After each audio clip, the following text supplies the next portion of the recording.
ಎಲ್ಲರಿಗೂ GV education ಚಾನಲ್ಗೆ ಸ್ವಾಗತ. ಇಂದಿನ ವಿಡಿಯೋದಲ್ಲಿ ನಾವು 8ನೇ ತರಗತಿಯ ಭಾಗ 2ರಲ್ಲಿರುವಂತಹ ಅಧ್ಯಾಯ 27 ಜೀವಗೋಳ ಪಾಠದಲ್ಲಿರುವ ಅಭ್ಯಾಸದ ಪ್ರಶ್ನೋತ್ತರಗಳನ್ನು ನೋಡೋಣ. ಮೊದಲನೇದಾಗಿ ಈ ಕೆಳಗಿನ ಪ್ರಶ್ನೆಗಳಿಗೆ ಸಂಕ್ಷಿಪ್ತವಾಗಿ ಉತ್ತರಿಸಿ. ಫಸ್ಟ್ ಕ್ವಶನ್, ಪರಿಸರ ಎಂದರೇನು? ಉತ್ತರ: ಎಲ್ಲ ಜೀವಿಗಳು, ಜೈವಿಕ ವಸ್ತುಗಳು ವಾಸಿಸುವ ಸುತ್ತಲಿನ ಸನ್ನಿವೇಶವನ್ನು ಪರಿಸರ ಎನ್ನುವರು. ಎರಡನೆಯ ಪ್ರಶ್ನೆ, ಜೀವಿ ಪರಿಸರ ಶಾಸ್ತ್ರವನ್ನು ವ್ಯಾಖ್ಯಾನಿಸಿ. ಉತ್ತರ: ಜೀವಿ ಪರಿಸರ ಶಾಸ್ತ್ರವು ಜೀವಿಗಳು ಮತ್ತು ಅವುಗಳ ಭೌತಿಕ, ರಾಸಾಯನಿಕ ಮತ್ತು ಜೈವಿಕ ಪರಿಸರಗಳ ನಡುವಿನ ಸಂಬಂಧವನ್ನು ವಿವರಿಸುವ ವಿಜ್ಞಾನವಾಗಿದೆ. ಮೂರನೇ ಪ್ರಶ್ನೆ, ಪರಿಸರ ಮಾಲಿನ್ಯದ ವಿಧಗಳನ್ನು ಹೆಸರಿಸಿ.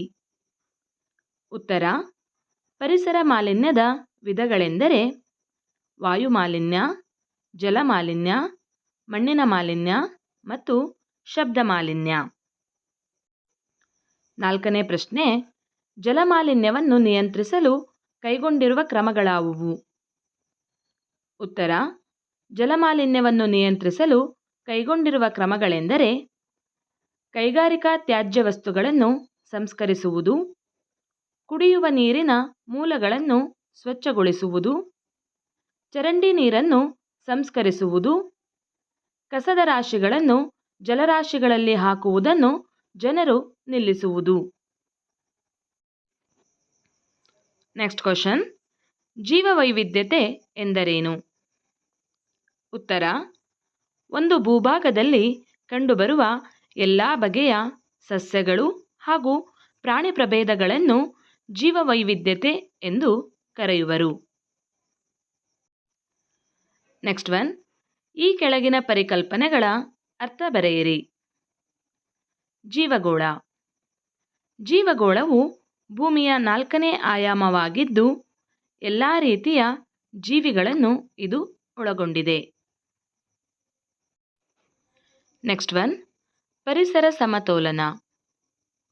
ಉತ್ತರ: ಜೀವಿಗಳು ಮತ್ತು ಪ್ರಾಕೃತಿಕ ಪರಿಸರ ಹಾಗೂ ವಿವಿಧ ಪ್ರಕಾರದ ಪ್ರಾಣಿಗಳ ನಡುವೆ ಸೌಹಾರ್ದಯುತವಾದ ಹಾಗೂ ಸಮತೋಲನವಾದ ಸಂಬಂಧ ನೈಸರ್ಗಿಕವಾಗಿ ಕಂಡುಬರುವುದು. ಇದನ್ನೇ ಪರಿಸರ ಸಮತೋಲನ ಎಂದು ಕರೆಯುವರು.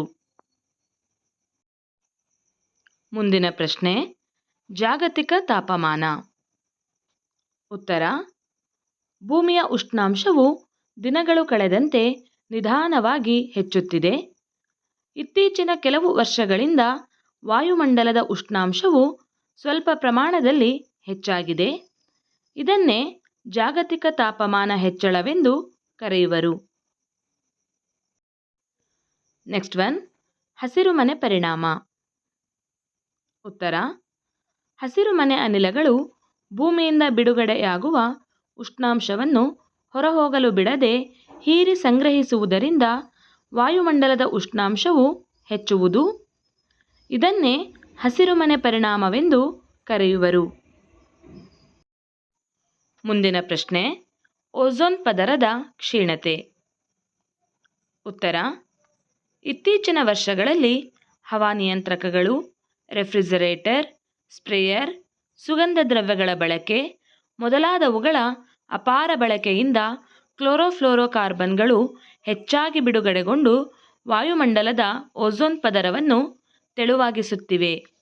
ಇದನ್ನೇ ಓಝೋನ್ ಪದರದ ಕ್ಷೀಣತೆ ಎನ್ನುವರು. ನೆಕ್ಸ್ಟ್ ಒನ್, ಆಮ್ಲಮಳೆ. ಉತ್ತರ: ಮಳೆಯ ನೀರಿನಲ್ಲಿ ಸಲ್ಫ್ಯೂರಿಕ್ ಆಮ್ಲ ಮತ್ತು ಇಂಗಾಲದ ಮಾನಾಕ್ಸೈಡ್ ಮೊದಲಾದ ಆಮ್ಲಗಳು ಹೆಚ್ಚಾಗಿರುವುದನ್ನೇ ಆಮ್ಲಮಳೆ ಎಂದು ಕರೆಯುತ್ತಾರೆ.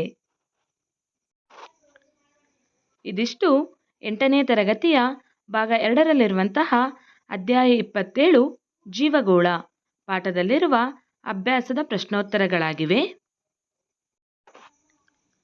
ಈ ವಿಡಿಯೋ ನಿಮಗೆ ಇಷ್ಟವಾದಲ್ಲಿ ಲೈಕ್ ಮಾಡಿ, ಶೇರ್ ಮಾಡಿ ಮತ್ತು ಇದೇ ತರಹದ ವಿಡಿಯೋಗಳಿಗಾಗಿ ನಮ್ಮ ಚಾನಲನ್ನು ಸಬ್ಸ್ಕ್ರೈಬ್ ಮಾಡಿಕೊಳ್ಳಿ.